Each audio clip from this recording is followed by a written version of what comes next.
ఈరోజు నేను మీకోసం ఒక మంచి బేకరీ స్టైల్ స్నాక్‌ని చూపించబోతున్నాను. అవెన్ అండ్ బీటర్ లేకుండా కూడా ఈ రెసిపీని చేయొచ్చు. సో, ఇవాల్టి మన రెసిపీ వచ్చేసి choco chip banana cake. So, late చేయకుండా మనం దీన్ని స్టార్ట్ చేద్దాం. Welcome to Ramzan series episode number 3. దీనికోసం నేను ఒక మంచి పండిన అరటి పండుని తీసుకున్నాను. ఒక మిక్సర్ జార్‌లోకి దీన్ని ముక్కలుగా కట్ చేసుకొని, వేసుకొని మంచి మెత్తగా ఉన్న ప్యూరీలా తయారు చేసుకోవాలి. ఇప్పుడు అదే జార్‌లోకి 1/3 కప్ వరకు పెరుగు అండ్ 1/3 కప్ వరకు ఏ ఫ్లేవర్ లేకుండా ఉండే నూనె లేదా బటర్ తీసుకోవాలి.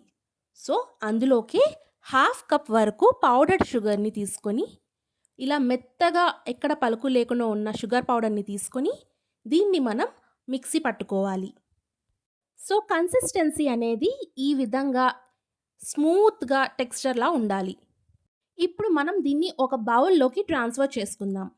ఇప్పుడు అదే బౌల్‌లో ఒక స్ట్రెయినర్ పెట్టుకొని 1 కప్ వరకు మైదా పిండిని తీసుకున్నాను. దీన్ని బాగా జల్లించుకోవాలి. తర్వాత ఇందులోకి 2-3 టేబుల్ స్పూన్ వరకు కోకో పౌడర్‌ని తీసుకున్నాను. దీంతో పాటుగా 2 టేబుల్ స్పూన్ వరకు మిల్క్ పౌడర్‌ని తీసుకున్నాను.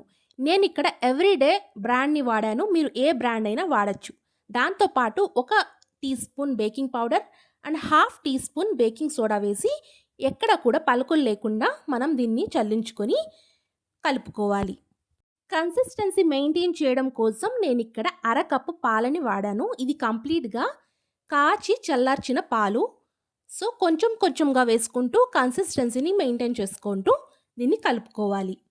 నేను మొత్తం పాలని ఒకేసారి వేయలేదు. కొంచెం కొంచెంగా వేసుకొని కలుపుకున్నాను. ఫైనల్‌గా మనం కన్సిస్టెన్సీ అయితే రిబ్బన్ కన్సిస్టెన్సీలో ఉండాలి. బాగా పల్చగా అయితే అస్సలు ఉండకూడదు. కట్ అండ్ ఫోల్డ్ మెథడ్‌లో మాత్రమే మనం దీన్ని కలుపుకోవాలి. ఇప్పుడు ఇందులోకి చాక్లెట్ ఎసెన్స్‌ని వాడుతున్నాను. ఒక టీ స్పూన్ అయితే సరిపోతుంది. దీంతో పాటు నేను చాకో చిప్స్‌ని ఇక్కడ వాడాను. సో, ఇలా వేసుకోవడం వల్ల మనకి మంచి టేస్ట్ కూడా వస్తుంది. చాకో చిప్స్ వేసిన తర్వాత ఒకసారి బాగా కలుపుకొని స్వీట్‌ని ఎన్హాన్స్ చేయడం కోసం నేను ఇక్కడ చిటికెడు ఉప్పుని వాడాను. సో, ఇలాంటి ఒక బ్రెడ్ మౌల్డ్‌ని తీసుకొని దీన్ని ఆయిల్‌తో బాగా గ్రీస్ చేసుకొని లోపల కొంచెం పొడిపిండి లేదా మైదా వేసుకొని దీన్ని డస్ట్ చేసుకోవాలి. ఇలా డస్ట్ చేసిన తర్వాత మనం తయారు చేసుకున్న బ్యాటర్‌ని ఇందులోకి ట్రాన్స్‌ఫర్ చేసుకోవాలి. ఒకసారి బాగా ట్యాప్ చేయండి. ఎక్కడైనా ఎయిర్ బబుల్స్ ఉంటే అది బాగా కలిసిపోతుంది. సో, పైనుంచి నేను ఇంకొంచెం చాకో చిప్స్‌ని వేసుకున్నాను. దీన్ని మనం ప్రీహీట్ చేసిన అవెన్‌లో అయినా మనం బేక్ చేసుకోవచ్చు. లేదా కడాయిలో, కుక్కర్‌లో కూడా బేక్ చేసుకోవచ్చు. లేదా మనం స్టీమ్ కూడా చేసుకోవచ్చు. మనం ఇందులో సోడా కలిపాం కాబట్టి దీన్ని వెంటనే బేక్ చేయాలి. అస్సలు లేట్ చేయకూడదు. నేను ప్రీహీట్ చేసిన అవెన్‌లో 160 డిగ్రీస్ 25 మినిట్స్ వరకు దీన్ని బేక్ చేసుకున్నాను. 25 మినిట్స్ తర్వాత నాకు ఈ విధంగా బేక్ అయ్యింది.